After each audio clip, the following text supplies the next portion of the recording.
Alors, pour x carré moins 4, si vous avez testé un certain nombre de valeurs, vous avez vu qu'il y a certaines valeurs de x pour lesquelles le résultat donne un nombre positif et d'autres valeurs de x pour lesquelles le résultat est négatif.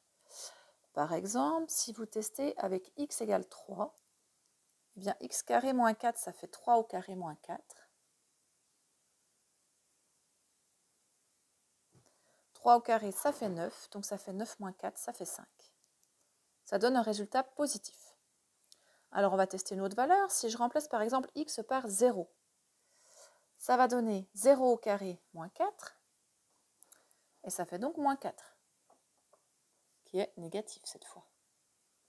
Donc vous voyez que selon la valeur de x, notre résultat de x carré moins 4 va changer. Alors ceux qui ont tracé peut-être la représentation graphique à la calculatrice, vous pouvez voir qu'il s'agit d'une parabole.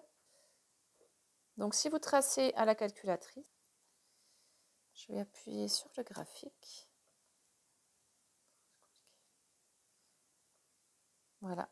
Alors on ne la voit pas vraiment en entier, je vais dézoomer un peu. Ouais.